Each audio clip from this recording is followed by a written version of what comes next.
ماشاءاللہ اس وقت اذان الاول یہاں پہ ہوتی ہے، تہجد کے لیے لوگوں کو بلایا جاتا ہے، تو وہ ہو رہی ہے ماشاءاللہ مسجدوں میں۔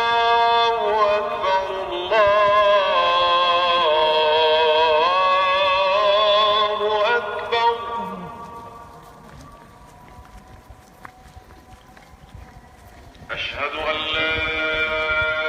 إله إلا الله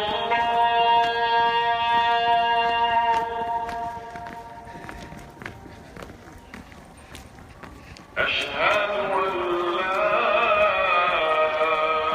إله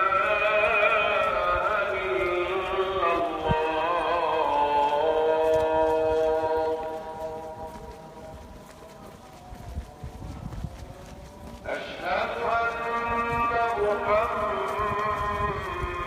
محمدا رسول الله أشهد أن محمدا رسول اللہ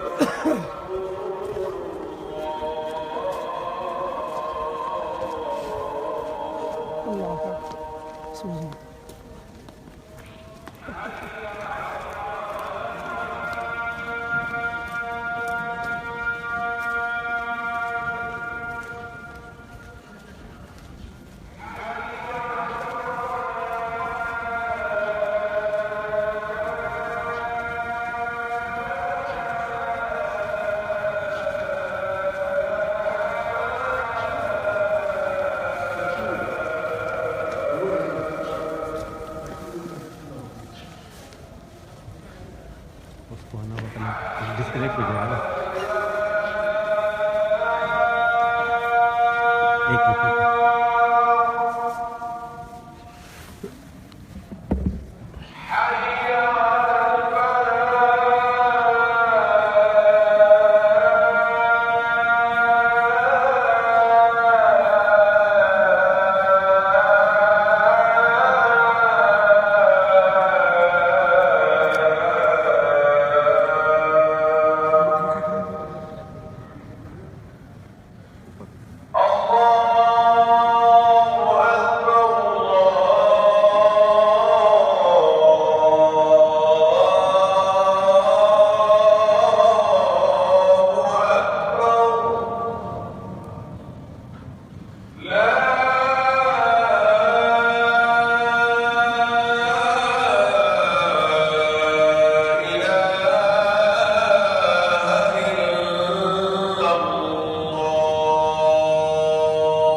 تو تھوڑا سا پیچھے اللهم صل على سيدنا محمد وعلى آله وأصحابه أجمعين اما بعد فاعوذ باللہ السمیع العلیم من الشیطان الرجیم بسم اللہ الرحمن الرحیم سبحان الذی اسریٰ بعبدہ لیلا من المسجد الحرام الى المسجد الاقصى الذی بارکنا حولہ لنریہ من آیاتنا انہ هو السمیع البصیر صدق اللہ العظیم اللہم صلی علی محمد وعلی آل محمد کما صلیت علی ابراہیم وعلی آل ابراہیم انک حمید مجید اللہم بارک علی محمد وعلی آل محمد کما بارکت علی ابراہیم وعلی آل ابراہیم انک حمید مجید رب اشرح لی صدری ویسر لی امری واحلل عقدۃ من لسانی یفقهوا قولی حاضر کرام اور میری ماں اور بہنوں السلام علیکم ورحمۃ اللہ وبرکاتہ۔ وعلیکم السلام۔ الحمدللہ اللہ رب العزت کا فضل و احسان کہ اللہ تعالیٰ مجھے اور آپ کو ہم سب کو مسجد اقصیٰ میں لے کر آیا، سبحان اللہ۔ اور یہ اللہ ہی کا فضل تھا، اللہ ہی کی توفیق سے ہمارے ارادے سے اللہ تعالیٰ نے اس کو وجود عطا فرمایا، سبحان اللہ۔ اور اس پر ہمیں بہت اللہ کا شکر ادا کرنا چاہیے سبحان کہ اللہ۔ اللہ تعالیٰ مجھ سے آپ سے محبت کرتے ہیں، جب بھی اللہ تعالیٰ نے مجھے اور آپ کو یہ اعزاز دیا۔ ہم میں سے بہت سارے ایسے ہوں گے کہ جن کی نسلوں میں کوئی آدمی یہاں نہیں آیا ہوگا، وہ پہلے لوگ ہوں گے جو یہاں آئے ہوں گے، یعنی اگر ہماری بہنیں ہیں، بھائی ہیں، تو اب اگر آپ دیکھیں اپنی نسل کے اندر تو کوئی بھی نہیں یہاں پہ آیا ہوگا، تو اللہ تعالیٰ پورے خاندان پوری نسل میں سے اللہ نے آپ کو چنا، تو کیا وجہ ہے اللہ تعالیٰ کیوں لے کے آیا؟ یہ بھی سوچنے کی بات ہے نا۔ اس کا مطلب یہ ہے کہ اللہ تعالیٰ آپ سے محبت کرتے ہیں۔ سبحان اللہ۔ میرے گھر کے اندر وہی آئے گا جس سے میں محبت کرتا ہوں،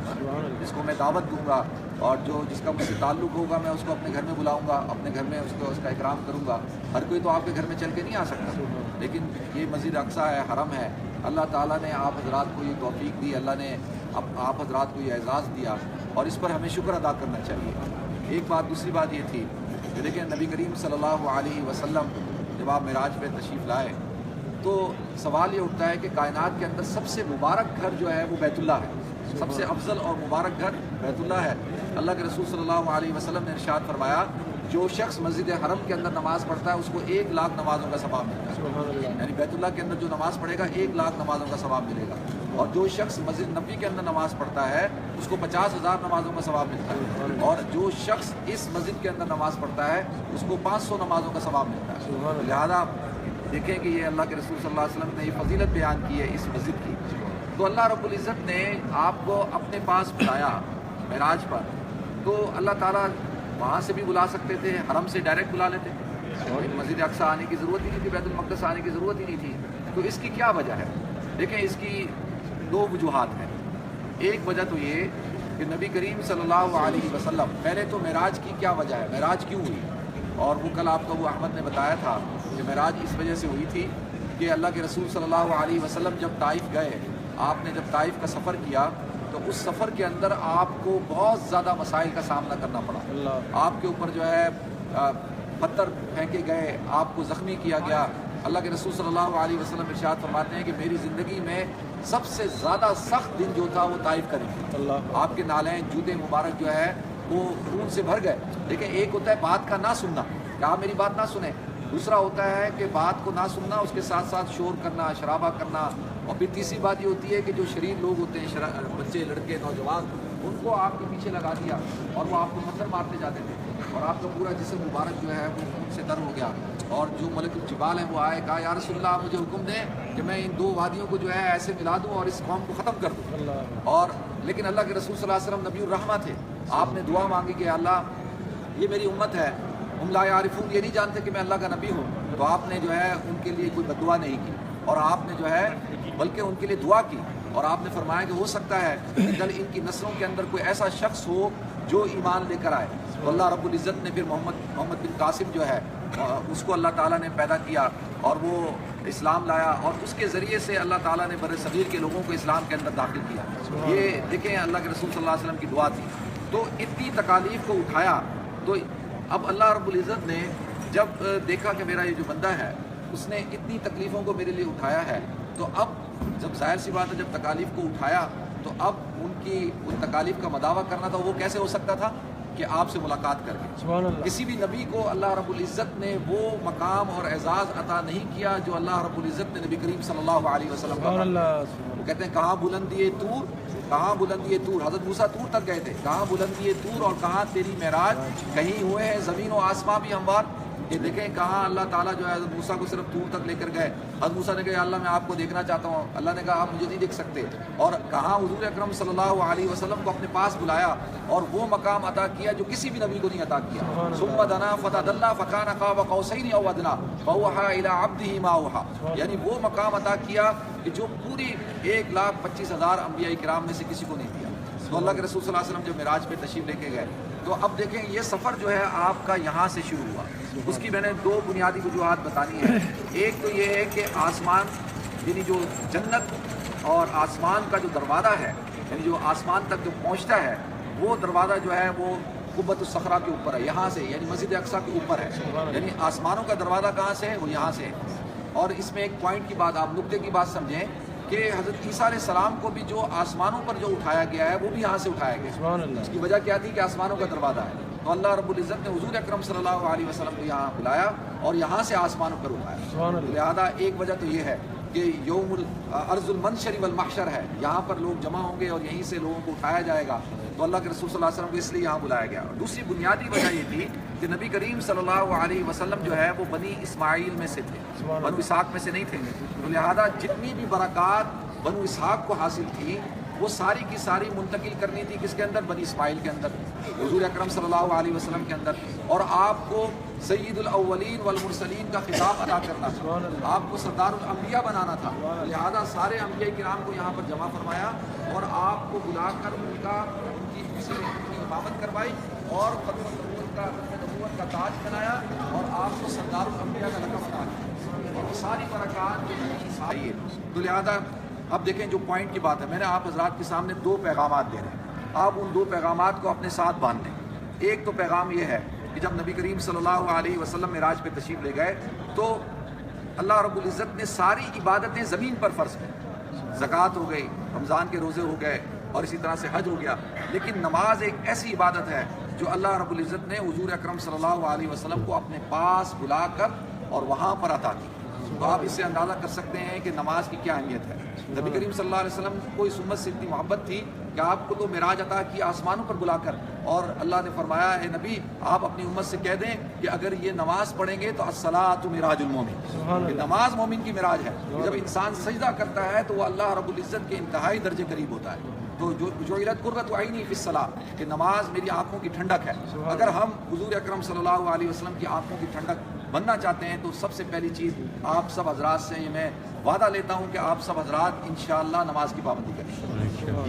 یہ معراج کا تحفہ ہے، اور ہم مسجد اقصیٰ کے اندر بیٹھے ہوئے ہیں، ہم میں سے جتنے سارے یہاں بیٹھے ہیں اگر وہ چاہتے ہیں کہ مسجد اقصیٰ کا وزٹ ان کا قبول ہو جائے تو اس کے لیے ان کو پکا وعدہ اور ارادہ کرنا ہوگا کہ ہم ہمیشہ نماز کی پابندی کریں انشاءاللہ، اور خود بھی پڑھیں گے اور لوگوں کو بھی دعوت دیں گے، اپنے بچوں کو دعوت دیں گے، اپنے گھر والوں کو، اپنے دوستوں کو دعوت دیں گے۔ مسلمانوں کی حکومت ہے، وہ مسلمان خود جو ہے اتنے کمزور ہیں کہ وہ اپنے آپ کو نہیں بچا سکتے، تو انہوں نے ہمیں کیا بچانا ہے؟ تو لہذا دیکھیں 2 باتیں آپ حضرات اپنے ذہن میں بٹھا لیں کہ اس امت کی تباہی اور بربادی جو ہے وہ 2 چیزوں کے اندر ہے۔ ایک اس امت کی بربادی یہ ہے کہ یہ قرآن سے دور ہو گئی، قرآن کتاب و سنت سے دور ہو گئی، اس وجہ سے یہ امت برباد ہو گئی۔ اللہ کے رسول صلی اللہ علیہ وسلم نے ارشاد فرمایا کہ میں تمہارے درمیان 2 چیزیں چھوڑ کر جا رہا ہوں، قرآن کتاب اور سنت، جو اس کو پکڑ کے رکھے گا وہ کامیاب ہو جائے گا۔ تو یہ امت برباد ہو گئی کس چیز سے؟ قرآن کو چھوڑ دیا۔ واعتصموا بحبل اللہ جميعا ولا تفرقوا، اللہ کی رسی کو مضبوطی سے پکڑ لو اور تفرقہ بازی مت پیدا کرو۔ ایک تو آپ نے مجھ سے یہ وعدہ کرنا ہے کہ انشاءاللہ کہ آپ حضرات کسی بھی فرقہ واریت کے اندر نہیں پڑھیں گے۔ جیسے ہم یہاں نماز پڑھنے آئے ہیں، یہاں کوئی بریلوی دیوبندی اہل حدیث کوئی نہیں ہے، ہم سب مسلمان ہیں۔ تو لہذا پڑھے لکھے لوگ، بڑی بڑی PhD ڈگریاں ہوتی ہیں، وہ ایک دوسرے کی مسجد میں جا کے نماز نہیں پڑھتے، اور ایک دوسرے کی، میں ابھی لندن کی ایک بہت بڑی مسجد میں گیا سیٹرڈے والے دن، وہاں پہ اب میں نام نہیں لوں گا کیونکہ مشہور مسجد ہے، تو وہاں پر کچھ حضرات تھے جو میرے ساتھ مسجد اقصیٰ آئے ہوئے تھے، اور ماشاءاللہ بہت سارے لوگ مجھے جانتے ہیں، تو انہوں نے امام صاحب کو بولا کہ جی عبدالوہاب صاحب آئے ہوئے ہیں اور ان سے کیوں نہ بیان کروائیں۔ تو امام صاحب کہنے لگے بھائی ان کا نام ہے عبدالوہاب اور ان کا عقیدہ ٹھیک نہیں ہے، ان کا عقیدہ ٹھیک نہیں ہے، لہذا ان سے بیان نہیں کروانا۔ انہوں نے ان کو یہ بولا، اور میرے ایک دوست ہیں وہ ساتھ کھڑے سن رہے تھے اور وہ حیران ہو گئے کہ یہ بڑی مسجد کے امام کی یہ سوچ ہے۔ آپ مجھے بتائیں کہ ہم دنیا کے اندر کہاں سے انقلاب لے کے آئیں گے کہ ہم جو ہے ہم کہتے ہیں کہ جی اس مسجد میں نماز نہیں پڑھنی۔ کچھ دن پہلے ایک بہن نے مجھے کال کیا پروگرام کے اندر، آپ حضرات نے سنا ہوگا، اس نے کہا جی میں آپ سے بہت محبت کرتی تھی، میں آپ کا پروگرام بڑے شوق سے دیکھتی تھی، لیکن جب سے مجھے پتہ چلا کہ جی آپ کا عقیدہ ٹھیک نہیں ہے، آپ دوسرے فرقے کے ہیں، مجھے آپ سے نفرت ہوگی۔ یعنی ہمارا آج جو ہے محبت اور عقیدت فرقہ واریت سے، یہ پتہ ہے کس نے آپ لوگوں کے دلوں کے اندر ڈالا ہے؟ یہ جو لوگ ممبر پہ بیٹھتے ہیں، یہ علماء نہیں مولوی ہوتے ہیں، علماء سو ہوتے ہیں، جو لوگوں کو اسلام سے دور کرتے ہیں، جو اللہ اور اس کے رسول کی محبت لوگوں کے دلوں میں نہیں ڈالتے، جو لوگ دوسرے مسلمانوں کی نفرت کو دلوں میں ڈالتے ہیں۔ آپ کے دل کے اندر کیا کس کی نفرت تھی؟ یہ نفرت کس نے ڈالی؟ یہ جاہل ملاؤں نے، پیروں نے آپ کے دلوں کے اندر لوگوں کی نفرت ڈال دی کہ وہ وہابی ہے، وہ مشرک ہے، وہ بدعتی ہے، وہ بریلوی ہے، وہ اہل حدیث ہے۔ تو لہذا ہم سب مسلمان ہیں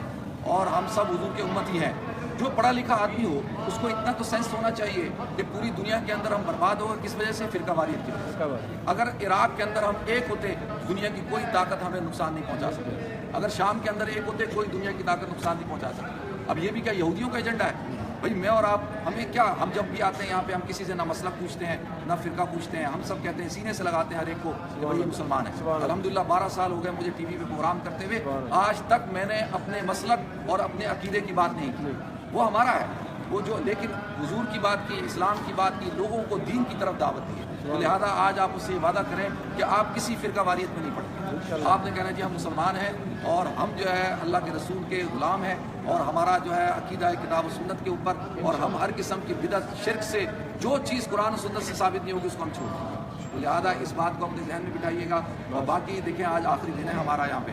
اور آخری دن انسان کو بہت زیادہ توبہ کرنی چاہیے، استغفار کرنی چاہیے۔ یہاں پہ ہو سکتا ہے ہم سے کوئی بے احترامی ہو،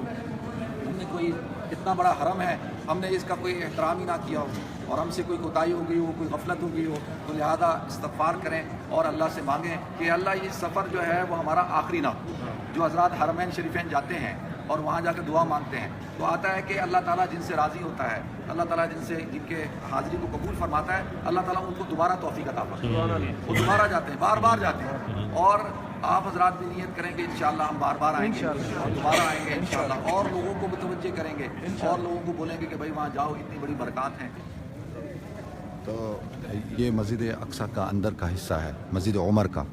آپ دیکھ رہے ہیں ماشاءاللہ، وہ جو آپ کو اندر ممبر نظر آ رہا ہے وہ ممبر صلاح الدین ایوبی رحمۃ اللہ علیہ لے کے آئے تھے، اور انہوں نے ایک ممبر یہاں نصب کیا تھا اور ایک ممبر جو ہے وہ مسجد ابراہیم میں نصب کیا تھا۔ تو یہ مسجد اقصیٰ کا اندر کا حصہ ہے، مسجد عمر کا۔ تو انشاءاللہ بھی ہم تہجد کی نماز پڑھیں گے، اور میں آپ سب حضرات کے لیے دعا گو رہوں گا، اور دعا کریں کہ اللہ تعالیٰ مسلمانوں کو یہ توفیق دے کہ وہ یہاں زیادہ سے زیادہ آئیں، اور اللہ تعالیٰ مسجد اقصیٰ کو، بیت المقدس کو آزاد فرمائے۔ تو انشاءاللہ آپ حضرات بھی میرے لیے دعا کیجیے گا، پھر آپ حضرات سے ملاقات